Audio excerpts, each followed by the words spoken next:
गोविन्दाय नमो नमः।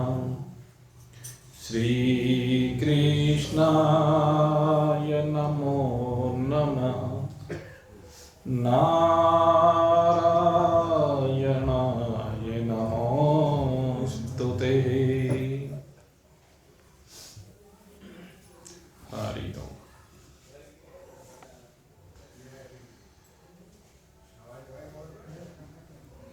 परमात्मा के ध्यान में रत रहकर निरंतर परमात्मा सानिध्य का आनंद लेने के इच्छुक जिज्ञासु वृद्ध, कल आपके सन्मुख ध्यान योग के लिए आवश्यक परिस्थितियों के संदर्भ में चर्चा को प्रारंभ किया गया था और उस चर्चा को प्रारंभ करते हुए बताया गया कि जो परमात्मा का ध्यान करना चाहता है वह पवित्र स्थल पर विराजमान हो,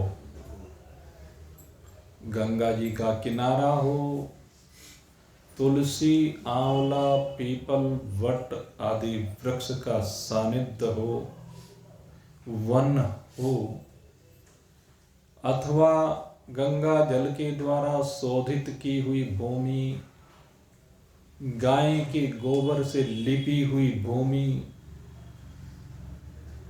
या अगर जमीन है तो मिट्टी हटा करके 4-5 अंगुल शुद्ध की हुई भूमि,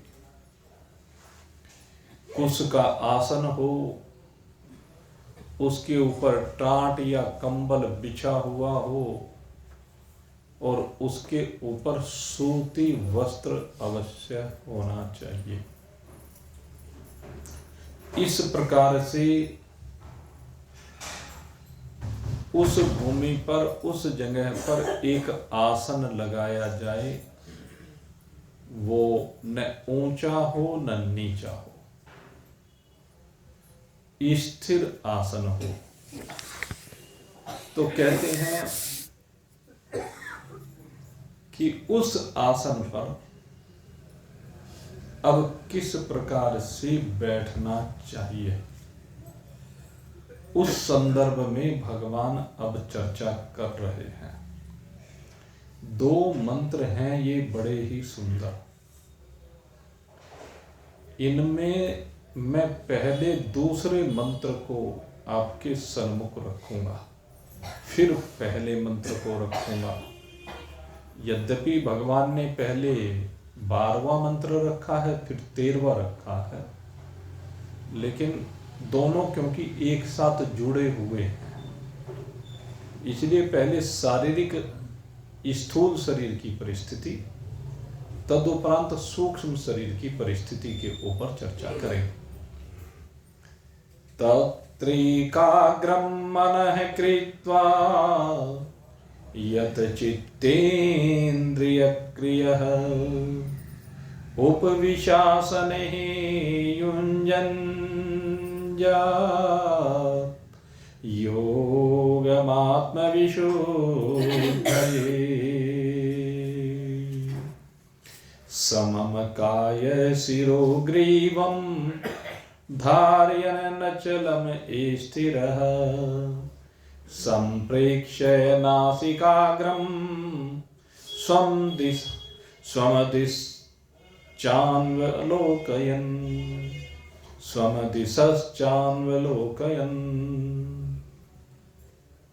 भगवान कहते हैं समम काय शिरो ग्रीवः, ये जो हमारा स्थूल शरीर है, कहते हैं ये स्थूल शरीर हमें उस आसन पर अब विराजमान करना है, उपविशासन ही। कहते हैं अब शरीर उस आसन पर जो भी आपने चौकी बनाई है कह लीजिए, तो उस पर जो बैठना है, बैठने की विधि बता रहे हैं। कहते हैं उस आसन पर जब आप बैठे तो सामान्यतः क्या है कि सुखासन में बैठा जा सकता है, पद्मासन में बैठा जा सकता है, और एक योगियों के लिए सिद्धासन कहा गया है। यद्यपि इन आसनों का भगवान ने जिक्र नहीं किया, ये महान पुरुष बताते हैं। सुखासन माने सुख पूर्वक जिस भी आसन में आप बैठ सके, इसको सुखासन कहते हैं। और सामान्यतः आलती पालथी माल करके जो बैठा जाता है वो सुखासन कहा जाता है सामान्यतः।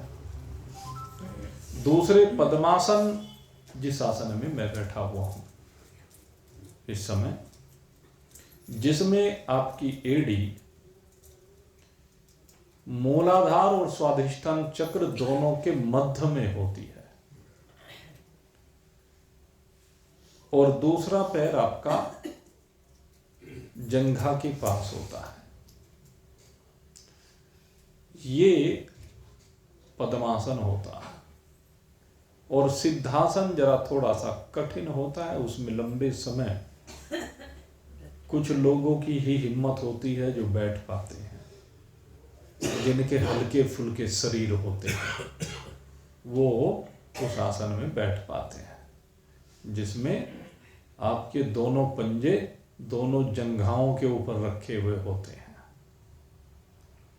एक तो बड़े आराम से रखा जाता है, लेकिन जब दूसरा रखना होता है ना, वो बड़ा कठिन होता है। तो कहते हैं कि जिस आसन में भी, लेकिन विशेष बात क्या है, भगवान कहते हैं कि आप जिस आसन में सुखपूर्वक बैठ सकें। अब समस्या क्या है कि आज का जो युग चल रहा है, आज के युग में जो तीनों आसन हैं, इन तीनों ही आसनों में बैठना संभव नहीं है। इसलिए मैं प्रैक्टिकल बात करने जा रहा हूं, और इसीलिए मैंने दूसरे मंत्र को पहले लिया है। अब मैं जो ले रहा हूं उपविशासन है, ये तो पहले मंत्र की बात है। अब मैं जो दूसरी बात ले रहा हूं, पहले उस पर गौर करने की आवश्यकता है, जिसमें कहा समम कायः शिरो ग्रीवम। तीन चीजें यहां पर कही गई हैं स्थूल शरीर की, और तीन चीजों में एक तो आपकी काया, दूसरे आपकी गर्दन, और तीसरे आपका सर। कहते हैं ये ऊपर का हिस्सा, ये मध्य का हिस्सा, और ये बीच का हिस्सा, नीचे का हिस्सा, जहां से पैर निकल करके चलते हैं वहां तक। अब पैरों तक की स्थिति तो उसमें बता दी आसन में, इसलिए पैरों से ऊपर की बात कर रहे हैं। सबसे मुख्य जो चीज है भगवान के ध्यान में, वो ये है समम कायः शिरो ग्रीवम। इन तीन चीज के ऊपर ध्यान करना है। कहते हैं इन तीनों को समता की स्थिति में रहना है। समता का मतलब बिल्कुल एक रस स्थिति। एक रस स्थिति मतलब न आगे न पीछे, न दाएं न बाएं, चारों ओर से समत्व होना चाहिए। अर्थात शरीर का हिलना डुलना जिस स्थिति में बंद हो सके। क्या होता है कि जब शरीर आगे को जाता है, लाला जी सुन लेना ढंग से जरा, क्योंकि आपके साथ ये विकार है, इसलिए आपको क्या है समझ लेना। शास्त्र की भाषा। कहते हैं अगर यदि शरीर आगे को झुकता है तो नींद आती है, शरीर पीछे को झुकता है तो जड़ता आती है, चैतन्यता नहीं, जड़ता आती है। शरीर दाएं को झुके या बाएं को झुके, चार स्थिति है, या तो आगे या पीछे या दाएं या बाएं। तो इन जो चार स्थितियों में कहते हैं झुकता है तो उससे चांचल्यता आती है। इसलिए कहते हैं न आगे झुके न पीछे झुके न दाएं झुके न बाएं झुके, बिल्कुल स्थिरम आसनम। कल पढ़ा था ना, क्या कहा था उसमें, स्थिरमासनम आत्मनम। आपका आसन कैसा होना चाहिए, स्थिर होना चाहिए। और स्थिर में क्या कई लोग नीचे झुक जाते हैं, ऐसे नहीं। उससे क्या होगा कि निश्चित रूप से कुछ समय के उपरांत नींद आ जाएगी। स्थिर तो वो भी हो जाता है, लेकिन कहा कि बिल्कुल सजग होकर के बैठिए, ये स्थिति होती है।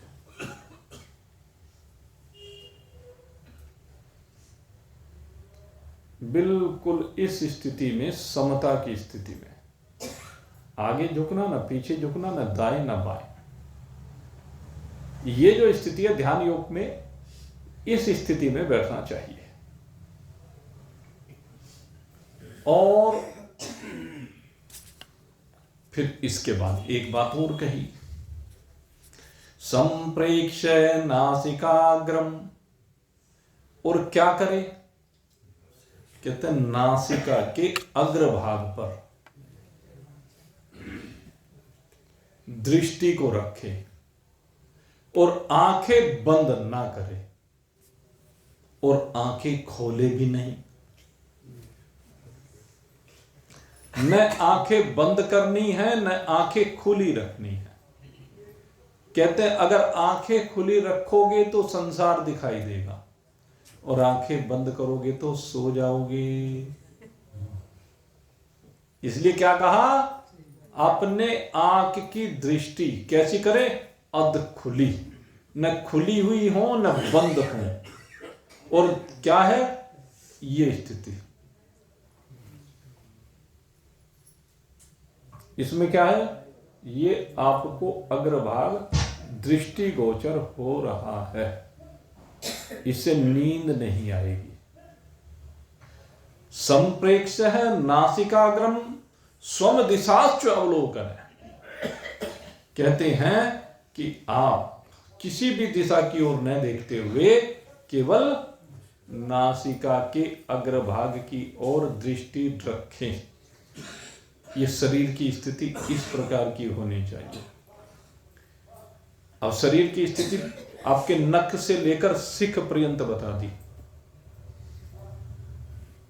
पैरों की स्थिति कैसी होनी चाहिए, आसन कौन सा होना चाहिए, शरीर किस तरह से होना चाहिए, आंखें कहां होनी चाहिए, ये ध्यान की विशेषता आपको बताई। अब मैं प्रैक्टिकल बात आपको बताने जा रहा हूं, क्योंकि आज के युग में इस स्थिति में सिद्धासन की बात करूं, पद्मासन की बात करूं या आलती पालती की बात करूं, तो जो लोग इस ओर लगे हुए हैं उनमें से कोई कोई बिरला ही है जो इस स्थिति में विराजमान हो पाता है।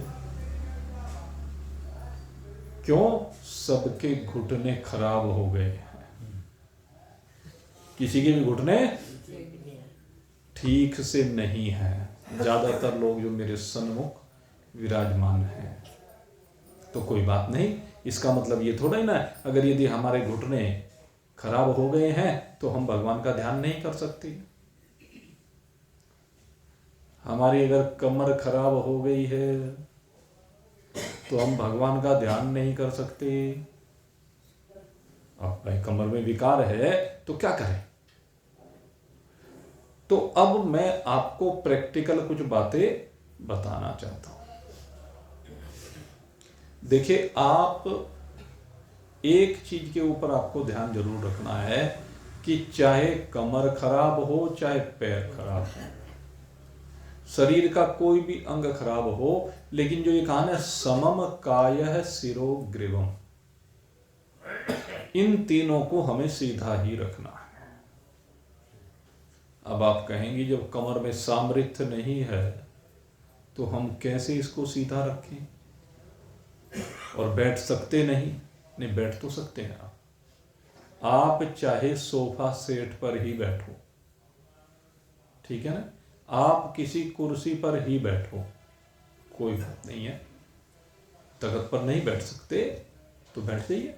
वहां क्या होता है, सोफे पर बैठ करके अगर आप अपने घुटने मोड़ सकते हैं तो मोड़ लीजिए, क्योंकि कुछ लोग इस प्रकार के होते हैं कि कुछ लोग तो जमीन पर आलती पालती मार करके बैठ सकते हैं लेकिन जिनको घुटने में प्रॉब्लम है उनमें कुछ लोग ऐसे हैं कि जो किसी भी अन्य ऊंची वस्तु पर बैठ करके वो घुटने मोड़ करके पालथी मार करके बैठ जाते हैं। जैसे देखो ये बैठी हुई है सोफे के ऊपर बैठी हुई है ना, नीचे शायद ये तो बैठ जाते हैं, लेकिन हो सकता है बहुत से लोग ना बैठ सकते हो, लेकिन ऊपर पालथी मार करके बैठ जाते हैं, तो वो पालथी मार करके बैठ सकते हैं। और अगर यदि ये संभव नहीं है, कोई बात नहीं, तो भी घबराने की बात नहीं है, आप पैरों को भूल जाइए और ऊपर की काया के ऊपर अब ध्यान दीजिए।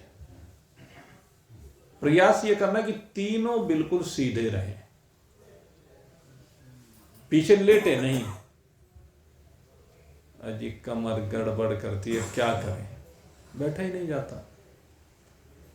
भाई कमर से अगर बैठा नहीं जाता तो उसको आर्टिफिशियल तरीके से बैठा दीजिए कमर को। आर्टिफिशियल तरीका मतलब थोड़ा सहारा दे दीजिए। जैसे हमारे पीछे ये तकिया रखा हुआ है, तो जहां से कमर दुखती है, जहां से कमर में गड़बड़ है, उस स्थान को सहारा दे दीजिए, लेकिन कमर को सीधा कीजिए। जिस प्रकार से क्या होता है, किसी की हड्डी टूट जाए, और हड्डी टूटने में क्या होता है, पैर की हड्डी टूटी तो पैर की हड्डी टूटने के बाद ये कहा जाता है पैर को सीधा रखना है। तो पैर को सीधा रखने के लिए डॉक्टर प्लास्टर कर देता है, यद्यपि प्लास्टर कोई इलाज नहीं है। मुख्य बात क्या है कि पैर को सीधा रखा जाना है, जिससे पैर मुड़े नहीं, हिले डुले नहीं। तो बस हमें भी इसी बात के ऊपर ध्यान देना है। जो सपोर्ट लगाई जाती हैं, उन सपोर्ट को लगाने के पीछे प्रयोजन क्या है कि शरीर हिले डुले नहीं, शरीर सीधा रहे। जहां जहां भी सपोर्ट लगानी पड़े, किसी का सिर हिलता है, ये भी तो है, गर्दन में गड़बड़ होगी तो सिर के साथ भी सपोर्ट लगा दी। सपोर्ट से, जैसे मान लीजिए कोई पिलर खड़ा करना होता है, तो पिलर कैसे खड़ा होता है, चारों तरफ सपोर्ट लगा दी जाती है, बीच में माल भर दिया जाता है, क्योंकि माल गीला होता है, अगर सपोर्ट नहीं होगी तो बाहर निकल जाएगा। लेकिन जब सपोर्ट दे देते हैं तो उससे वो माल उसमें भरा जाता है, और फिर जब वो सूख जाता है सपोर्ट हटा देते हैं। अर्थात जब काम बन जाता है, वो अपने आप खड़ा होने लायक हो जाता है, तो सपोर्ट हटा दी जाती है। तो ठीक इसी प्रकार से धीरे धीरे अभ्यास करते करते अगर यदि ये स्थिति बन जाए, क्योंकि शास्त्र कहता है अगर समम कायः शिरो ग्रीवम, अगर इस स्थिति में आप बैठ सकते हैं तो आपके कमर के अंदर जो विकार होंगे रीढ़ की हड्डी में, वो विकार ठीक हो जाएंगे। किसी भी डॉक्टर के पास चले जाइए, जिनको भी पीठ में कोई समस्या है वो यही इलाज बताएगा जो भगवान श्री कृष्ण गीता जी में बता रहे हैं, समम कायः शिरो ग्रीवम, कि इनको सम रखना है। क्या कहते हैं, तख्त पर लेटना है, जमीन पर लेटना है, उसमें क्या है? उसमें यही कहा गया है कि आपकी कमर बिल्कुल सीधी रहनी चाहिए। जब जमीन पर लेटेंगे, बगैर तकिए के लेटेंगे, तो आपकी गर्दन,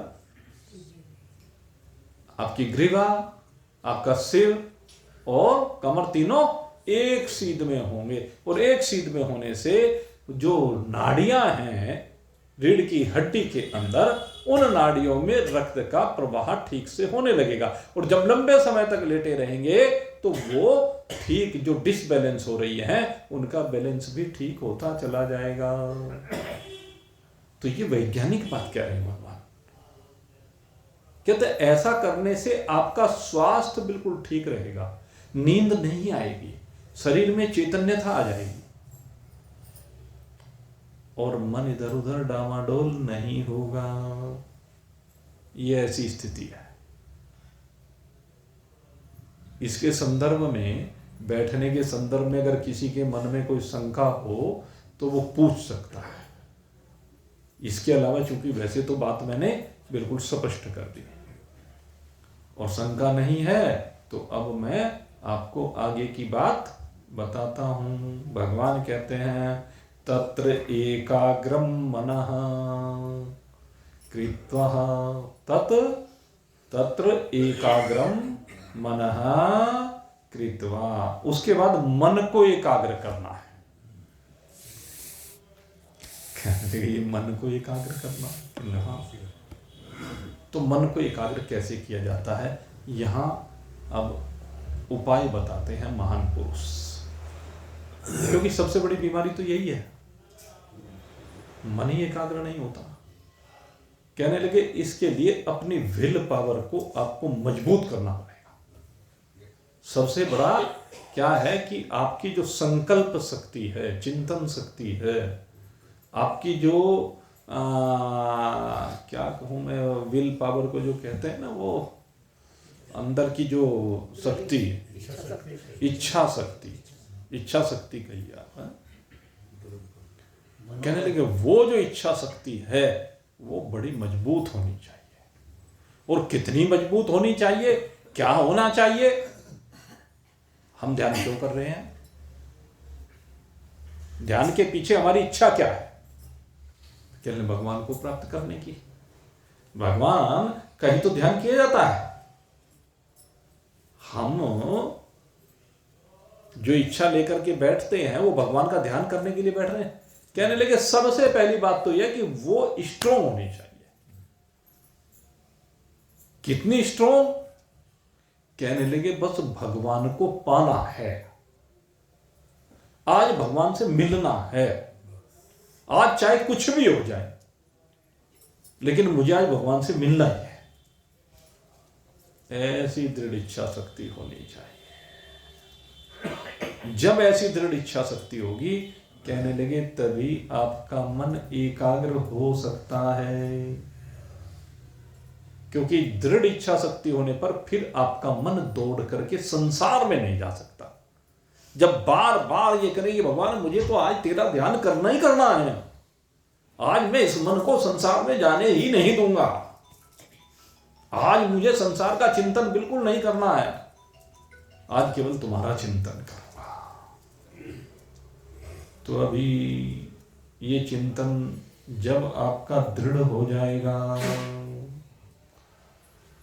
तो फिर तो काम बन जाएगा। इस चिंतन को दृढ़ करना है और दृढ़ तब होगा मन में ये बात पक्की हो जाएगी। अगर यदि आज मैंने संसार का चिंतन किया तो मेरा तो समय भी खराब हो गया और ना काम बना, इसलिए मैं बिल्कुल नहीं करूंगा। अब कहते हैं भाई ये तो बड़ी गड़बड़ है, सोचते हैं करूंगा, बैठते भी हैं, लेकिन फिर से संसार बीच में आ जाता है। कहने लगे कोई बात नहीं, अगर आ भी गया तो भी उसकी ओर कोई ध्यान देने की बात नहीं है, क्योंकि मैंने तो नहीं चाहे तो अपने आप आ गया। मैंने तो भगवान को चाहा। कहने लगे जब ये अपने आप आए तो अपने आप जाएगा। उसे देखो कि ये आया है और अब ये जा रहा है, उसको पकड़ो मत। बस जो भी आए संसार सामने ध्यान काल में, उसको पकड़ो मत, उसके बारे में चिंतन मत करो, उसके बारे में विचार मत करो। यह है पकड़ना। जैसे ही हमने उसको पकड़ लिया, उसका चिंतन शुरू कर दिया, उसके ऊपर विचार शुरू कर दिया, मामला गड़बड़ हो गया, वही उलझ जाएंगे। तो कहते उसमें उलझना नहीं है, क्योंकि मेरे चिंतन से तो यह आया नहीं है, अपने आप आया है। तो आगमा पाइनो अनित्य, जब ये आया है तो ये जाएगा। न मुझे इसका अनुमोदन करना है, न इसका विरोध करना है। दोनों बात, ये है स्थिति, प्रैक्टिकल बात। न मुझे इसका समर्थन न विरोध, क्योंकि ये मेरा है ही नहीं। जहां से आया वहां अपने आप चला जाएगा, क्योंकि नियम है जो पैदा हुआ है वो मरेगा जरूर। तो जो भी संकल्प पैदा होकर के आया है वो मरेगा जरूर, निपटेगा जरूर। इसलिए मैं क्यों उसे अपनी खोपड़ी खराब करूं।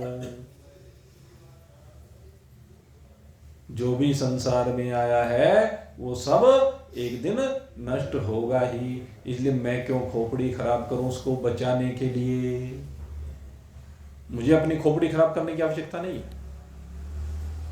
जितना धन आया है वो सब जाएगा, जितने कपड़े आए हैं वो सब जाएंगे, जितने आभूषण आए हैं वो सब जाएंगे, जितने घर आए हैं वो सब जाएंगे। ये शरीर रूपी घर भी जाएगा, ये शरीर रूपी घर भी रहने वाला नहीं है। इसलिए तू इसका चिंतन भी मत कर, क्योंकि तू ये घर नहीं है। कुछ समय के लिए शरीर जो मिला है वो वस्त्रों की भांति मिला है। जैसे वस्त्र मिलते हैं, वस्त्र पहने जाते हैं शरीर के ऊपर, तो शरीर के ऊपर पहने जाने वाले वस्त्रों में क्या कभी हमारा ये भाव होता है कि ये वस्त्र मैं हूं? शरीर के ऊपर जो वस्त्र पहने हैं इनमें कभी ये भाव है क्या कि ये वस्त्र मैं हूं? सबको पता है ये वस्त्र आज मैं लाया हूं खरीद करके, तो ये वस्त्र एक दिन पुराने हो जाने हैं, एक दिन चले जाने हैं। ठीक इसी प्रकार से ये शरीर रूपी वस्त्र के बारे में जीव को ये सोचना चाहिए कि ये इन्हीं वस्त्रों की भांति है, ये मेरे नहीं है। ये मिला है तो निश्चित रूप से जाएगा, इसलिए इसके साथ कोई संबंध नहीं जोड़ना है, क्योंकि मेरा इसका संबंध है ही। इस जीवात्मा का इस स्थूल शरीर से कोई भी संबंध नहीं है, इसलिए इसके साथ संबंध जोड़िए मत। जिसने इसके साथ संबंध जोड़ा है वह मरा है, और जो मरा है सो फिर से जिया है। यही गड़बड़ है। कहते इसलिए ध्यान के काल में जो भी कुछ आए, शरीर आए, शरीर की बीमारी आए, असमर्थता आए, व्यापार आए, पुत्र आए, पत्नी आए, सब आने वाले और जाने वाले हैं। अपने आप आए हैं, अपने आप चले जाएंगे। जैसे घर पर कोई अवांछित अतिथि आकर के दरवाजा खटखटाए, घंटी बजाए, और आपको भान हो गया कि ये अवांछित है, मैं नहीं चाहता कि मैं इससे मिलूं। मौन साध लीजिए, घंटी बजाएगा, दरवाजा खटखटाएगा, 1 बार, 2 बार, 4 बार, 10 बार, और आखिर में जब दरवाजा खुलेगा नहीं, अपने आप वापस चला जाएगा। तो ऐसे ही जौन सा भी विचार आकर के आपके अंतःकरण में जो विचार आया उसने आकर के जीवात्मा का दरवाजा खटखटाया।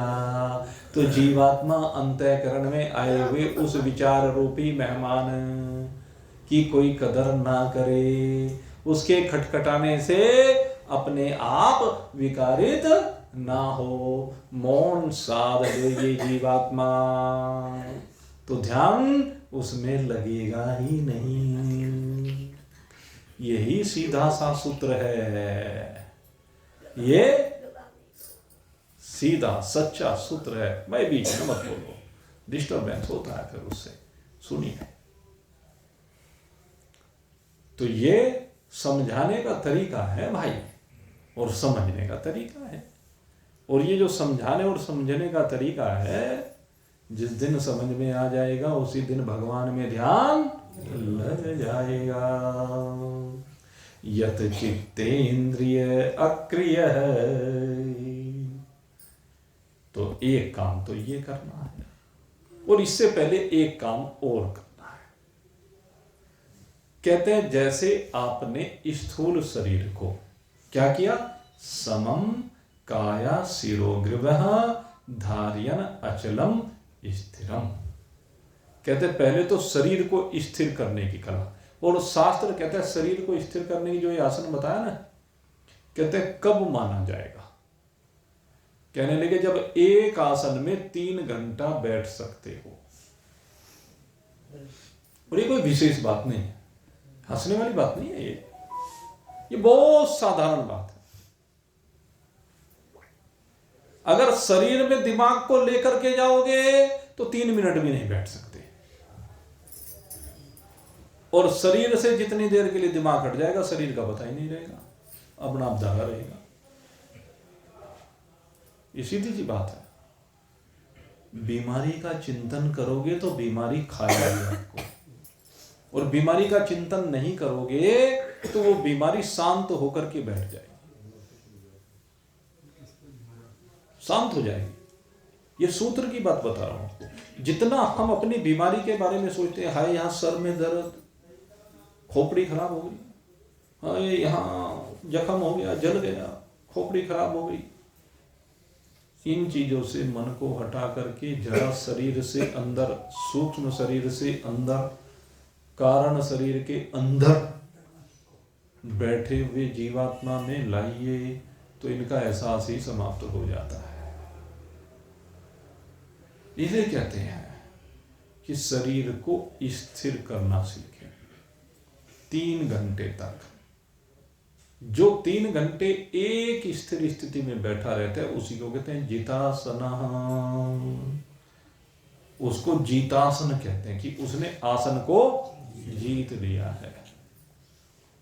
और आप 3 घंटे की बात करते हैं, जो महान पुरुषों के अपने अनुभव होते हैं, पूरा पूरा दिन हो जाता है, पूरी पूरी रात हो जाती है। परम श्रद्धेय स्वामी स्वरूपानंद जी महाराज, उनके बारे में ऐसा ही कहा जाता था, पूरी पूरी रात पेड़ के ऊपर बैठे रहते थे, पेड़ के ऊपर, पेड़ से 1 इंच ऊपर। अब आप कहोगे कौन सी बात शुरू कर दीजिए। हाँ, अब मैं आपको बताने जा रहा हूं उस बीमारी के बारे में। जब 3 घंटे बैठने की कला आ जाएगी,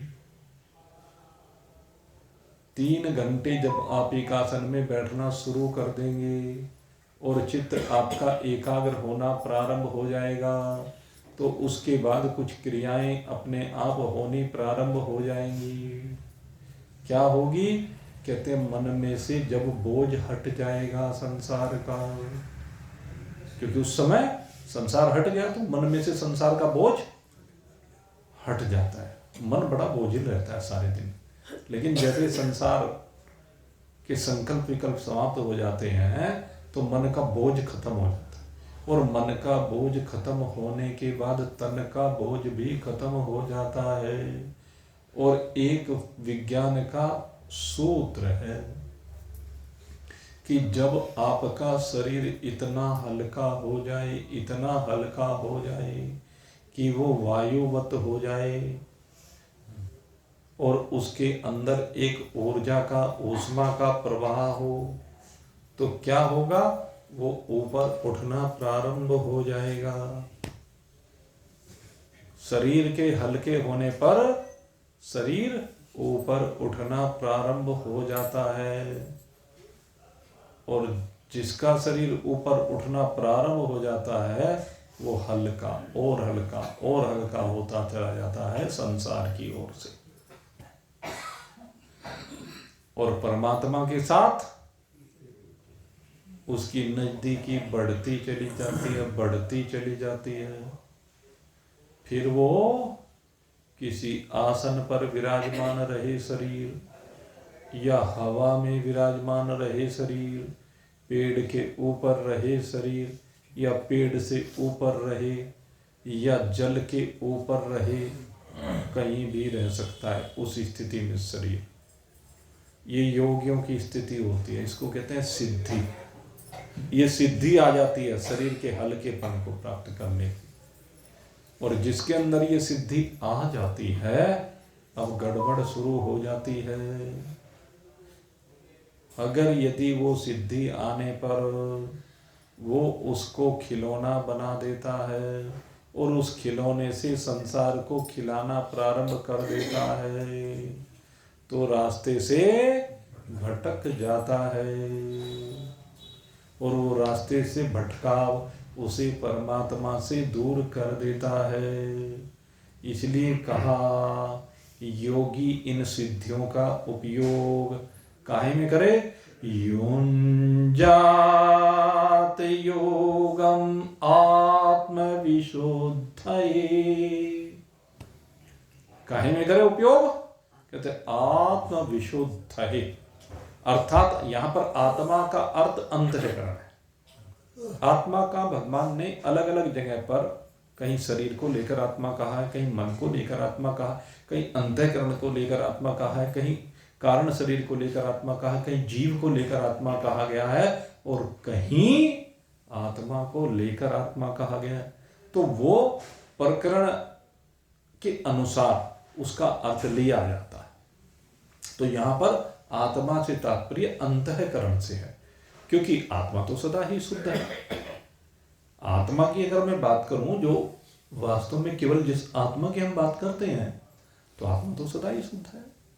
शुद्धोऽसि बुद्धोऽसि निरञ्जनोऽसि संसार माया परिवर्जितोऽसि संसार निद्रां त्यज मोहजाला मंदालसा वाक्यमुवाच पुत्रम्। मंदालसा अपने पुत्र को यही उपदेश देती है, तेरा आत्मा बिल्कुल शुद्ध है, आत्मा में कभी कोई विकार आता ही नहीं है, इसलिए आत्मा सदा ही निर्विकार है। आत्मा सदा ज्ञान स्वरूप है, आत्मा स्वयं प्रकाश रूप है, स्वयं प्रकाश है, उसे किसी के प्रकाश की आवश्यकता नहीं है।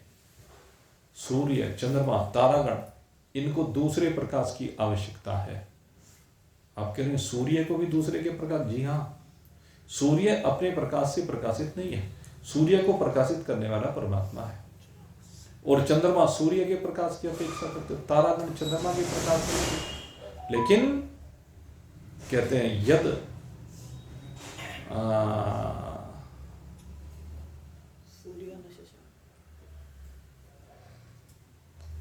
दिमाग से निकल गया, यद आदित्यगतम तेजो, यद आदित्यगतम तेजो जगद भास्यते अखिलम। कहते हैं जो सूर्य में जो तेज है, सूर्य में जो तेज है, यद आदित्य गतम तेजो जगत भास्यति अखिलम। हमें लगता है कि सारा जगत उस सूर्य से भाषित हो रहा, लेकिन कहते हैं न तद भास्यति सूर्य शशांको न पावक। दूसरी जगह पर ये कहते हैं सूर्य उसको प्रकाशित नहीं कर सकता है, बल्कि यस्य भासा सर्वम इदम विभाति। लेकिन जिसके प्रकाश से ये सारे प्रकाशमान हो रहे, तो इन तीनों बातों को समझना। पहली बात अब क्या कही, यद आदित्यगतम तेजो जगत भाष्यते अखिलम। हाँ, इतने बोले, आगे की जरूरत नहीं है, क्योंकि हमारा जो विषय है वो इसी में समाहित है।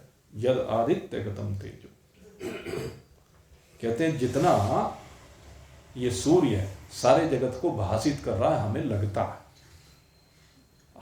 लेकिन कहते हैं यस्य भाषा सर्वमिदं विभाति, लेकिन इस सूर्य को भाषित करने वाला कौन है? कहते हैं वो मैं हूं, वो आत्मा है। यस्य भाषा सर्वम इदं विभाति, जिसके प्रकाश से ये सब प्रकाशित होते हैं। और दूसरा क्या दिया, न तद भास्यते सूर्य शशांको न पावक, उससे सूर्य चंद्रमा और ये तारागण इत्यादि जितने भी अग्नि है वे उसे प्रकाशित नहीं कर सकते। लेकिन यस्य भाषा सर्वम इदम विभाति, दोनों बात आ गई। इनकी भी स्थिति दे दी जड़ पदार्थ के जो प्रकाश हैं और जो चैतन्य प्रकाश है, दोनों की बात कही। न तद भास्यते सूर्य शशांको न पावक, यानी इनमें सामर्थ्य नहीं कि परमात्मा को प्रकाशित कर सके, लेकिन यस्य भाषा सर्वविदं विभाति, लेकिन परमात्मा के प्रकाश से ही ये सब प्रकाशित हो रहे हैं। इसलिए यदादित्यगतम तेजो, आदित्य में जो तेज है वो किससे है? कहते वो परमात्मा से है। यस्य भाषा सर्वम इदम विभाति, जिससे ये सारा जगत प्रकाशित हो रहा है, जिससे सूर्य प्रकाशित हो रहा, जिससे चंद्रमा प्रकाशित, जिससे तारागण प्रकाशित हो रहा, जिससे ये सब कुछ प्रकाशित हो रहा, जिससे सब कुछ दिखाई दे रहा है, जिसके कारण से इस सब में चैतन्यता है, जिसके द्वारा समस्त क्रियाएं हो रही हैं। कहते हैं वो, तो कहते हैं वो परमात्मा, उस परमात्मा का स्वरूप कैसा है? कहते हैं वो शुद्धो सी बुद्धो सी निरंजनो सी, वो परमात्मा कैसा है? बिल्कुल शुद्ध है, निर्मल है, वो ज्ञान स्वरूप है। शुद्धो सी बुद्धो सी, और क्या क्या, निरंजनो सी, जिसमें कभी कोई मल होता ही नहीं, बिल्कुल किसी भी प्रकार की गंदगी से सदा विरहित है। ऐसा कौन है? कहते तेरा आत्मा है, यही तेरा आत्मा है। तो इसलिए यहां पर आत्मा को शुद्ध करने की बात नहीं कही जाती। जहां भी बात कही जाती है शुद्ध करने की, तो विशेष रूप से अंतःकरण को शुद्ध करने की बात की जाती है। इसलिए मैं कह रहा हूं यहां पर प्रसंग जो है वो अंतःकरण का है, मन का है। इसलिए यहां पर, क्योंकि सबसे पहले इसमें क्या, तत् एकाग्रम मनः कृत्वा यत चित्तेन्द्रिय अक्रिय उपविशासने युञ्जात योगम आत्मविशुद्धये। कहते इस योग का एक प्रयोजन ये भी है, क्या, कि अंतःकरण को शुद्ध करना, क्योंकि अंतःकरण को शुद्ध किए बिना आपका मन परमात्मा में लग ही नहीं सकता।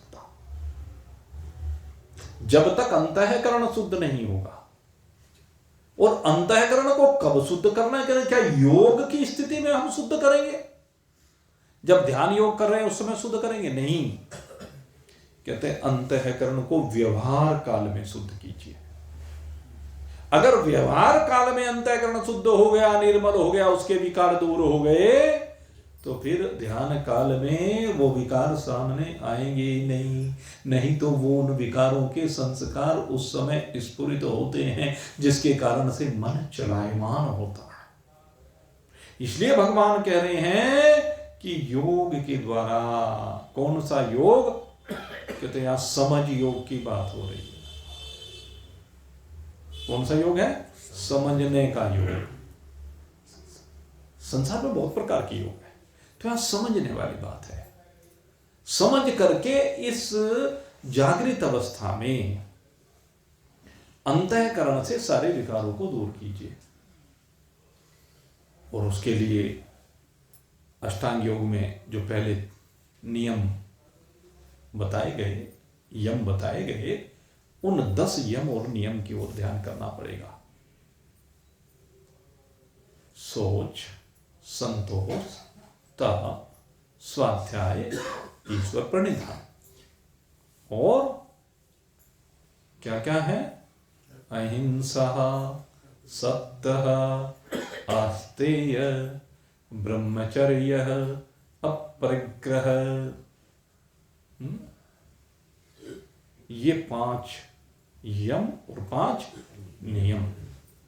इन 10 चीजों के द्वारा अंतःकरण शुद्ध हो जाता है। जीवन में कुछ भी परिस्थिति आए, कभी झूठ नहीं बोलना, सत्य पर अड़िग रहना है।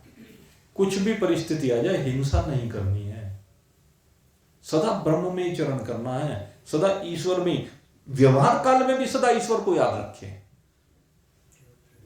व्यवहार काल में भी ईश्वर को याद रखें। और दूसरी बात अब मैं जो बताने जा रहा हूं वो सबसे महत्वपूर्ण बात है। कहते हैं जो 3 घंटे तक आसन पर बैठ करके भगवान का भजन करने की बात कही, भगवान में ध्यान लगाने की बात कही, कहते ये उसी प्रकार से है। मेरी विचारधारा है भाई, इसको ही मत समझना शास्त्र की या संतों की, मुझे नहीं पता, मैं अपनी विचारधारा बता रहा हूं।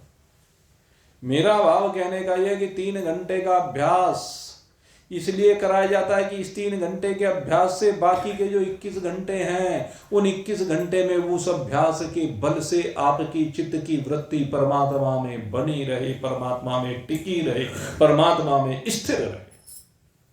असली विषय है जो आपका व्यवहारिक समय है, व्यवहारिक काल है।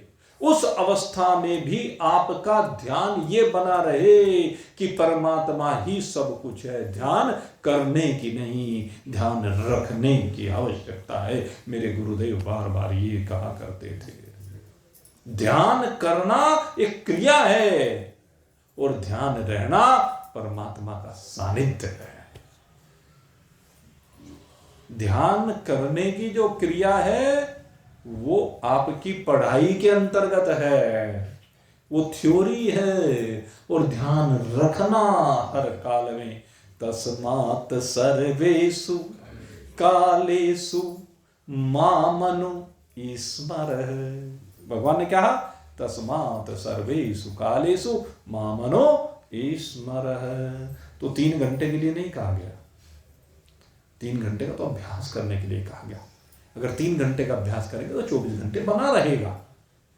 रोज सत्संग करेंगे तो रोज फिर वो उसकी मेमोरी, उसकी याद, उसका स्मरण बना रहता है, जिससे हमारा व्यवहारिक पक्ष भी मजबूत हो जाता है। और व्यवहारिक जीवन को जीते हुए हम विकारित नहीं होते हैं, विकार से विरहित होकर के बिल्कुल निर्विकार परमात्मा में हमारी स्थिति हो जाती है। तो इसलिए कहा कि इस व्यवहारिक जीवन में भी निरंतर आत्मशुद्धि करते रहना चाहिए, विकारों को अंदर आने नहीं देना। तो इस प्रकार से आज ये आपके सन्मुख शरीर की जो स्थिति के बारे में कहा गया, इसका अभ्यास कीजिए और सदा कीजिए। आप सभी के लिए बहुत बहुत शुभकामना करते हुए अब आज के सत्संग को यहीं पर विश्राम दे रहे हैं। बोलिए सच्चिदानंद भगवान की जय।